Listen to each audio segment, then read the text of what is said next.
What the hell is the Federal Reserve trying to do? Are they trying to crash the stock market? Do they really see inflation around every corner? Or do they have no idea what they're doing? Well, if they were trying to crash the stock market, what would they do any differently? Because the Dow was down, what, 1,100 points, 10th straight day losing. A lot of it having to do with the fact that, at least what the mainstream media says, the Federal Reserve isn't going to cut rates fast enough. And people should stop them right there and ask themselves, does that make any sense? The Fed is still going to cut rates next year. Maybe it's not going to be by 100 basis points. At least that's what they think right now. Is that really a reason that stocks are down that much? What is really going on here with the Federal Reserve, the marketplace, and everything else that has to do with interest rates and Federal Reserve policies? That's what we're going to answer here today. And the truth of the matter is, this is just what the process has been like. Think about over the last year or so.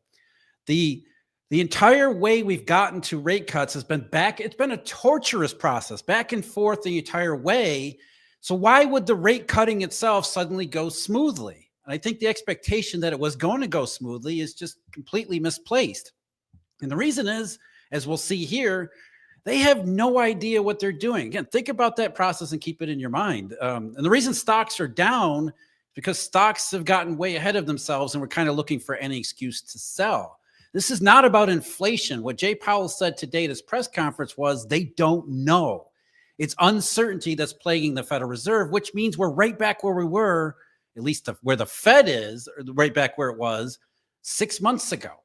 And so, again, the process is back and forth. And so we just happen to be in one of these ebbs and flows where the Fed's dots are going up and their expectations for rate hikes are going down. But that changes every couple of months because the Fed only reacts to the latest data. The stock market reaction to the Federal Reserve isn't really necessarily about the Federal Reserve. It's about uncertainty. So we got an update from the Fed, including a technical change to the reverse repo, which maybe that's something or other to pay attention to. We've also got a lot of data to go over. And eventually, what's really going on here? What's not just about the Fed, but really the underlying fundamentals, which the Fed would really like to get a better handle on. So the Fed cut by 25 basis points. I think everybody knows that by now, but they came out and said, well, we're not really sure what comes next. In fact, Jay Powell at his press conference mentioned that this was a new phase, which I think a lot of people took as, holy crap, something has changed. When in reality, not much has changed. The Fed is still highly uncertain about a whole lot of things, as we'll see in just a second. What caught most people's attention is one of the most worthless things in the entire Federal Reserve canon. That's the dot plot.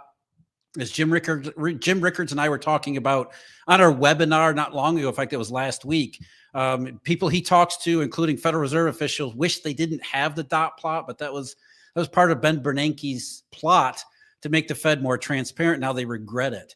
So the dots, if you compare the current dots to the last dots and the dots before that, what you see is, okay, back in June, the dots were relatively high. Then they moved down in September with the coincidence of the Federal Reserve rate cuts. And now they moved back up again, which is, if you remember the last year plus, that's how it has gone. This rate cutting cycle has not been a continuous cycle. It has been highly discontinuous and irregular.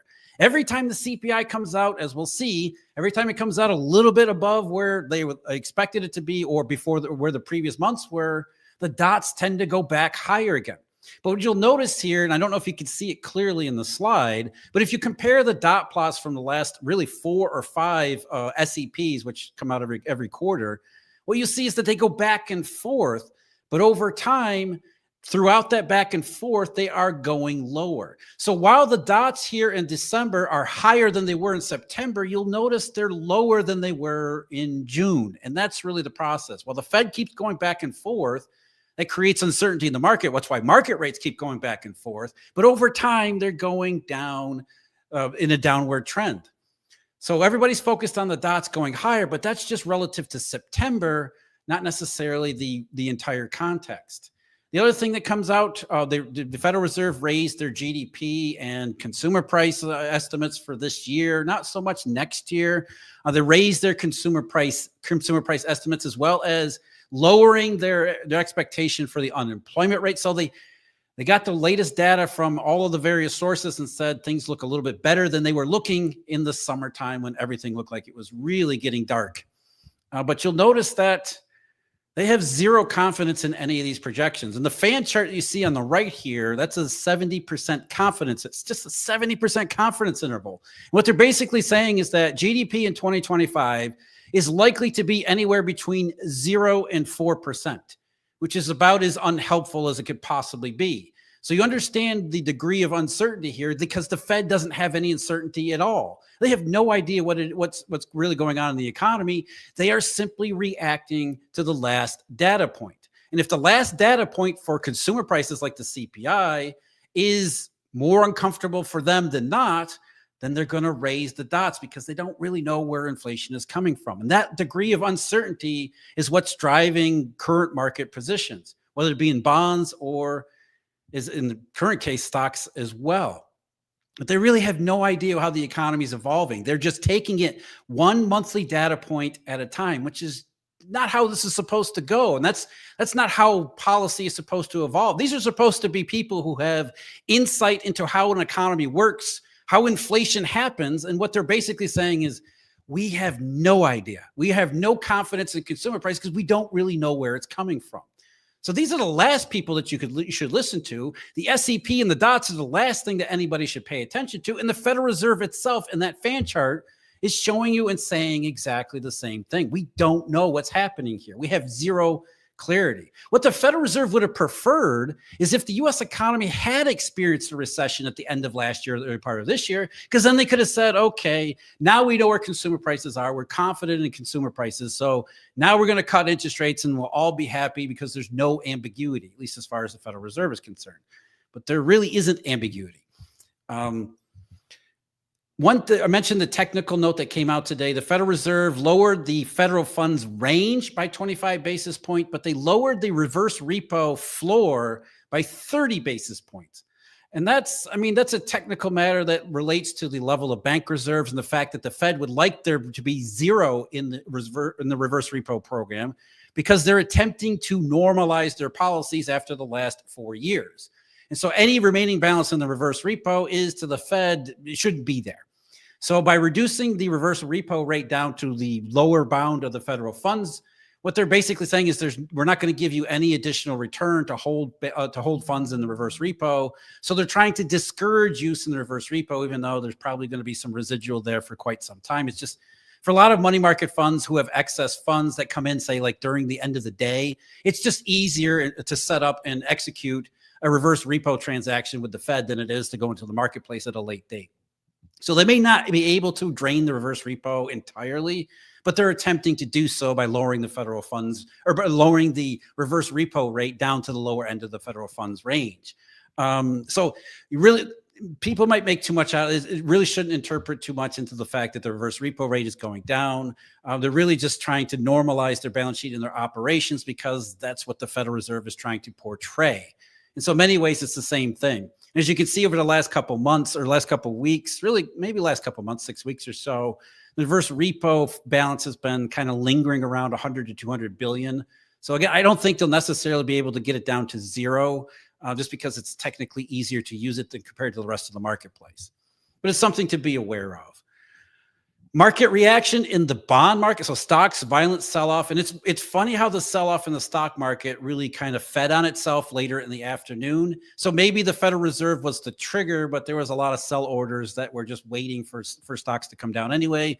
That's more about the stock market than it is anything. The bond market, you see big jump in interest rates when the Fed came out with its statement. So that puts it, as far as most people are concerned, into the hawkish category. But this isn't really about growth and inflation expectations going up as far as the market's concerned. What the market is saying, the bond market is saying, is that uncertainty about the future path of short-term rates has just gone way up, which is basically what Jay Powell came out and said in his press conference. He didn't say the economy's doing better. He's saying that we're less confident today on consumer prices than we were 3 months ago. So if the Fed is less confident on consumer prices, that means they're less confident on where interest rates should be, short-term interest rates, and long-term interest rates. Even though they act independently of short-term interest rates, they're not completely free of that influence. And if there's a higher degree of uncertainty about the future path of short-term rates, long-term rates have to factor that in too. So what we're seeing is, like we have repeatedly throughout this rate cutting cycle, preceding the rate cutting cycle, is the Fed intruding and creating more uncertainty. And at this juncture, markets do not want uncertainty. They do not like uncertainty because everything should be relatively settled. If the U.S. economy was indeed heading to a soft landing, then on the consumer price front, the Fed should be confident about where their interest rates are going to be next year. But they keep swinging back and forth like a pendulum every time a CPI comes out, like I keep saying, because it's actually the case.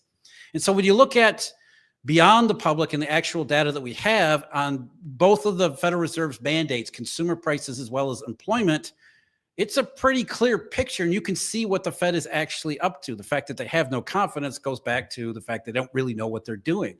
Take the CPI, for example. Every once in a while, you see the CPI accelerate. That's not because inflation pressures are reigniting. It's because disinflation is a discontinuous, non-linear process. And you can see it clearly in the CPI. And you can line up those accelerations in the monthly CPI with changes in the dots. Every time you get a monthly, every time we get a multi-month increase in the CPI rates, the Fed goes back into its hawkish mode, or really its chicken mode. They go back to chicken because they're not really sure what to make of why consumer prices are accelerating on a short-run basis. But when you see this pattern repeat repeatedly, you should have more confidence, not less. And so we just happen to be, over the last several months, into another one of those where consumer prices are accelerating from a lower low. The trend is still toward disinflation. You can see that in the bend in the trend of the index itself. But because it doesn't happen in a straight line, the Fed doesn't know what to make of it. Every time we go through an acceleration of the CPI, the Fed becomes hawkish. And as soon as it decelerates again and disinflation reasserts itself, the Fed becomes dovish. And so 3 months from now or 4 months from now, after we go through another period of disinflation in the monthly numbers, the Fed's dots are going to completely change once again. If we get to March and the SEP numbers come out, you're going to see the dots are going to go down because they're reacting to the last CPI. When you look at the CPI on an annual basis, this is not the first time we've seen the annual rate accelerate. In fact, it continues to do so. Again, it's a discontinuous, irregular process the entire way. Even the core consumer price rate, look at it's up and down repeatedly in multi-month periods. So we just happen to be in another multi-month period where the consumer price rates are going up. So the Fed thinks that's a sticky core CPI. But notice the trend. For all of these ups and downs, they still get lower highs and lower lows. The trend overall is in disinflation, just like the trend in market interest rates is toward lower interest rates because it's reflecting the fundamentals that we see we see coming out in the CPI, priced in the bond market. But the Fed, they don't know what to make of all of this. They're deathly afraid because they don't know where consumer prices come from and consumer price pressures come from. They're still stuck in fears over the great inflation because they don't really know where the great inflation comes from either.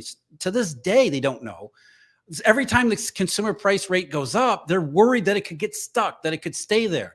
Not understanding why it does, they have to pull back on their intentions to cut rates because they don't really know what's happening in the underlying. So these are the last people you should be listening to when it comes to economic fundamentals.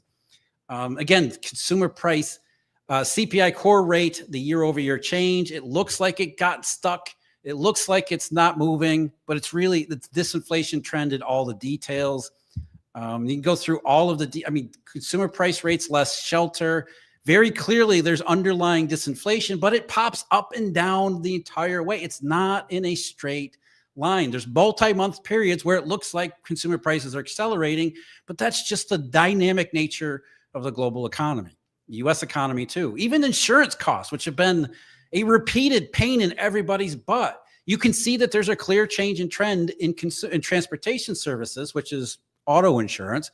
There's a disinflationary shift earlier this year, but it doesn't happen in a straight line. And every time insurance costs go up, the Fed panics into its hawkish stance. It's really its chickenish stance.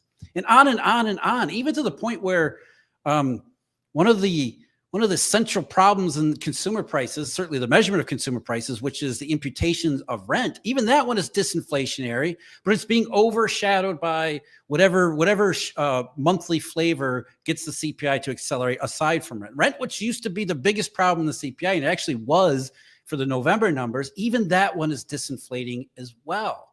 But yet that's not what, Jay Powell doesn't pay attention to all that.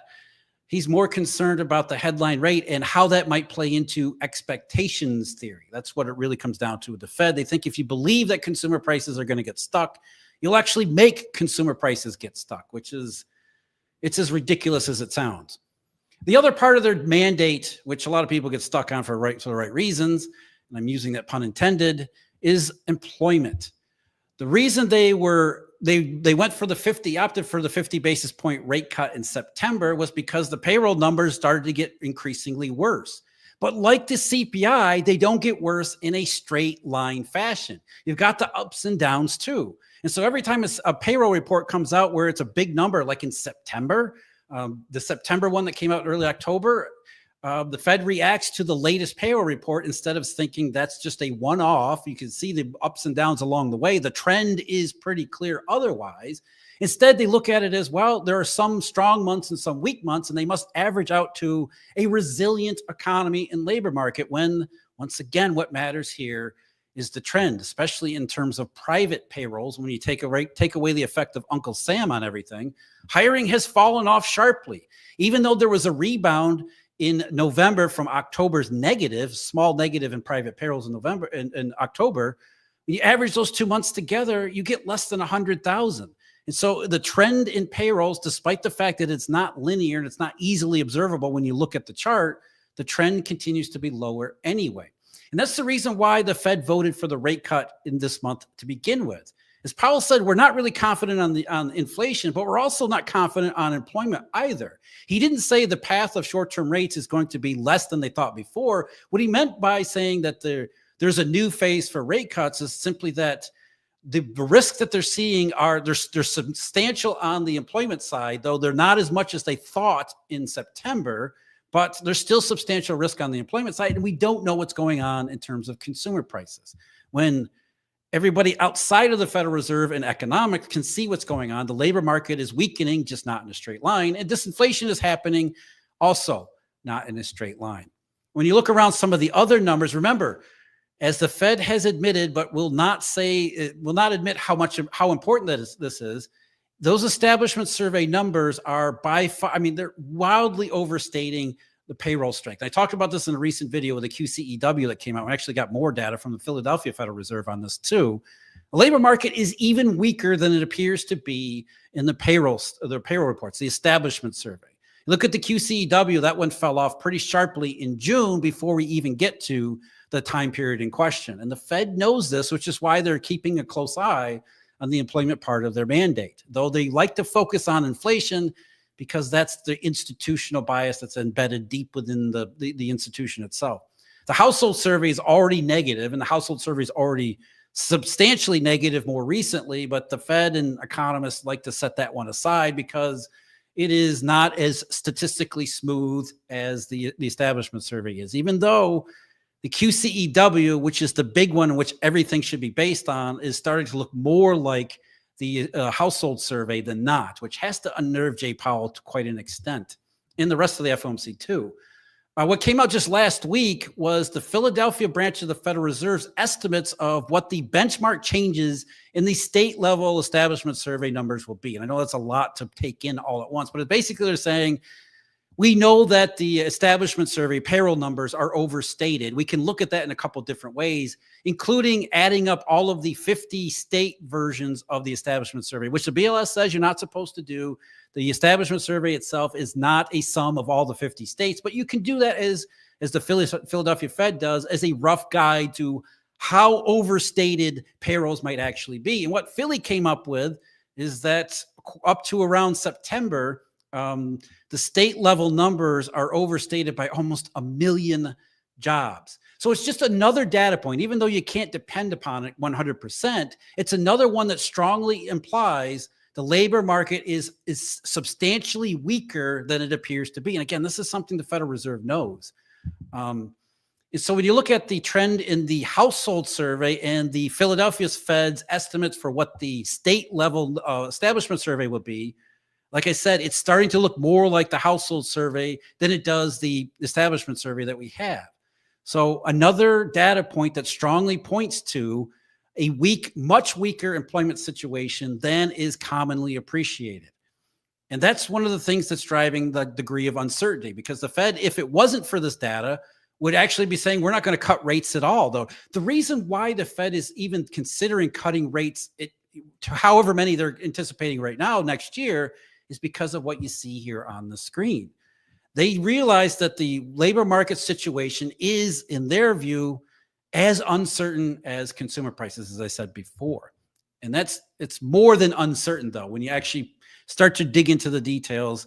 The unemployment rate, even though they dismiss the unemployment rate because they constantly say, and Powell said it again today, it remains historically low. That doesn't matter. We see recessions develop from historically low unemployment rates. In fact, the lowest unemployment rate ever registered in the United States was the month before a recession began. So that doesn't mean as much as they try to make it out to be. And when they actually say that the unemployment rate is historically low, what they're really meaning is we'd rather not talk about it. Because when you look at the unemployment rate, it has moved up substantially from its low in a way that is consistent with recession. And when you actually account for the dropouts from the labor force, it's moved up by quite a lot. The adjusted unemployment rate, when you add back labor force dropouts, is closer to 5%. And what I mean by that is the BLS surveys of the panel of people that they have, and they ask them, first of all, are you working? And if you aren't working, they ask if you are looking for work. And if you tell them over the last month that you haven't been looking for work because you don't believe there's any jobs out there, then the BLS immediately takes you out of the official labor force, which means you don't count for the unemployment rate either. So if you factor a constant participation rate at the peak last year, what you find is that you put back some of these labor force dropouts, the adjusted unemployment rate is really closing in on 5%, which is another thing like the QCEW and the Philly Fed state level survey that suggests the labor market is indeed a lot weaker than it appears from strictly the view of the payroll report, which is what the Fed continues to talk about because they don't really want to spend a whole lot of time talking about employment. They'd rather think that a soft landing is there, don't have to worry about the soft landing. We're more concerned about consumer prices because at the end of the day, they know consumer prices are likely to be disinflationary. They're just not confident enough to say so and then act on that by saying rate cuts short-term interest rates need to go down here, and that's where we're going to go despite what the CPI might do in between. So the question we have with all that data, should we even care about what policymakers think today? And the answer is no. Like I said at the very beginning here, and this goes for the stock market and every other market as well, the Federal Reserve has gone back and forth this entire time. Go back to the beginning of the rate cutting or even back to the rate hiking process. It has been a tortuous journey from where they were a couple of years ago to where we are today. And along the way, the Fed was absolutely certain that we would never need rate cuts. I mean, higher for longer was a thing for a very long time. And now here we are unexpectedly with 100 basis points of Fed rate cuts already on the board when 6 months ago, back in June, that would have been thought impossible. And the reason why the rate cuts have started is because the Fed is not unique. It's not alone. There are other central banks around the world that are already cutting and far more aggressively than the Fed because they can see everything with more confidence that the Fed can't. I mentioned the Swiss National Bank last week. What the Swiss National Bank said was we were fairly certain about consumer prices too, except we became less certain and less confident for the exact opposite reasons. We can see consumer price rates going down to the point that the Swiss economy is actually in danger of outright deflation early next year. So there's a high degree of uncertainty in terms of consumer prices that goes in both directions. More central banks around the world see that in the other direction than the Federal Reserve. So the Swiss National Bank's cutting rates, other central banks like the Bank of Canada's cutting rates, and there's a strong correlation between Canadian factors and U.S. factors, not because those Canadian factors impact the U.S., but they're both responding to the same things at the same time. There's a reason why bond markets and interest rates are closely corresponding with one another is because of these global factors. So while the Federal Reserve right now today is not confident in the path of short-term interest rates and its policies.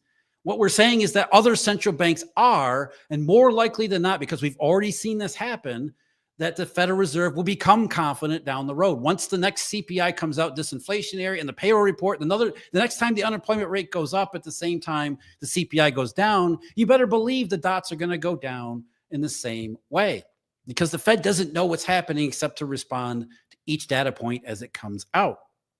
And it gets even worse, because like I said, they go back and forth depending upon what the latest data point actually is. You go back and think about this a little over a year ago. We have to go back a little bit more than a year. Back at last fall, the Federal Reserve was talking about not just higher for longer, but whether or not they needed to go back and start hiking rates. Meanwhile, the bond rally had already started, and the position in the economy was that consumer price disinflation showed up pretty substantially and pretty clearly and visibly in consumer prices at the end of last year and the start of this year. So what did the Fed do? The Fed responded to this disinflation in the CPIs, and the dots all changed. They became more dovish at the early part of 2024, only to turn around again once the CPIs, as I showed before, we got into one of those accelerating short-run acceleration cycles. The Fed responded to the acceleration and said, oh no, CPIs are being sticky. The dots were all raised. The Fed became more hawkish. They started talking about the fact that in 2024, maybe there will only be 1 or 2 rate cuts at most. Some Fed officials were talking about the need to do additional rate hikes at the end of this year. And then all of that just disappeared around June and July as CPIs went down again. Labor market trouble started to reappear and reemerge more clearly. So the dots went down. The Federal Reserve went from higher for longer, maybe we need to hike rates, to holy crap, let's do a 50 basis point in September. And because between September and today, because CPIs are going back in the other direction, now their dots are going back in the higher. They become more hawkish. They're not certain about the short-term path of interest rate, but they're still saying we're going to cut interest rates regardless. When you look at the trend in all of that, it continues to be lower, because that's where the economy is. That's where the fundamentals are. It's just the Fed doesn't know anything about them. So it's kind of, I don't want to say funny because that's not the right word, but it's odd to see, for example, the stock market tank like it has, simply because they think the Federal Reserve is going to cut rates less next year than was anticipated a couple weeks ago, or even last week, earlier this week. It's especially when you look inside the bond market, we see indications that bond market participants are actually even more convinced that rates are going to go lower. So where the Federal Reserve, this article came out yesterday, where the Federal Reserve was yesterday, the dots were certainly not as much as they had been, and not as dovish as they had been previously. So the market was saying this, whatever the Federal Reserve thinks it's going to do as far as rate cuts, it's increasingly betting that the amount of rate cuts that will happen in 2025 will be substantially more than is currently anticipated. And that certainly includes the update that we got today, which, by the way, is exactly what happened last year. When you go back to the end of last year, the amount of rate cuts the Federal Reserve and the quote unquote market, really the financial media, was anticipating for 2024 was not all that much. And at the time, the market was saying, I'll bet you there'll be more rate cuts in 2024 than is currently being anticipated. And it's exactly what happened. Like I said, they got 100 basis points of rate cuts on the board already. So the market, the actual market, is anticipating that rate cuts are still going to be substantial next year. The Federal Reserve says we're going to cut rates next year. We just don't know how much, because we don't really know what's going on in the beyond the short run of the CPI. If this sounds like a complete clusterfuck, it really is. And so it's disconcerting, and it's ridiculous and absurd that people are making so much out of the Fed and its dots and everything, because they have no clue what's happening and what's going on. And it's understandable why there's so much attention paid to all this, why we're doing this video here, because we expect everything to happen. Everything's supposed to revolve around the Fed and its policies. Interest rates are the most powerful thing ever, except in all of history. So the Federal Reserve's latest, Fed's cutting by 25 basis points, but they say it's a new era, which means that, okay, we got 100 basis points of rate cuts. Now we're not really certain. We're going to wait for incoming data, which is no different than everything that's happened up to now anyway. So it's not really a new era. They're just trying to make it sound like an excuse for why they don't really know where interest rates are going to go. But you look at the actual data, you look at the actual market positions, And there's a lot more confidence and certainty than it appears to be. And the reason why bonds sold off is because of the Fed's uncertainty. The reason why stocks sold off is, number one, they're overvalued and looking for an excuse to sell. And that degree of uncertainty doesn't play when there's a whole lot of anxiety to begin with. Then finally, should we care about what the dots are today, what the Federal Reserve says today? No, because the dots go back and forth. If you go back to June, the dots were relatively high and hawkish, and yet they cut rates by 50 basis points 3 months later. So it doesn't matter what the Fed thinks today. It has no bearing on what will happen in the future. So I think that's enough for an update. And yes, the Federal Reserve would like to take a drunken holiday here because let's face it, and there's a lot more going on around the rest of the world that will impact what the Fed does, certainly, but also everything else. And let's just leave it here. Eurodollar University, we're having a Christmas sales, actually more of after Christmas sales coming up December 22nd. That'll be on all of our subscription material, deep dive analysis, daily briefing, and the memberships, where we go into the deep dive analysis. We go deep into this, especially I'm going to do another one today. Did one yesterday on the growing currency crisis in Brazil. And we also have Eurodollar University's AI for deep dive analysis subscribers, which allows you to search through the mountains of material that I have available, not just in what I produce, but also the primary source material I put together. Not just search through it, but also ask it questions. You get a whole bunch of information. So thank you, everybody, for joining me. Forget the Federal Reserve, man. Just thanks.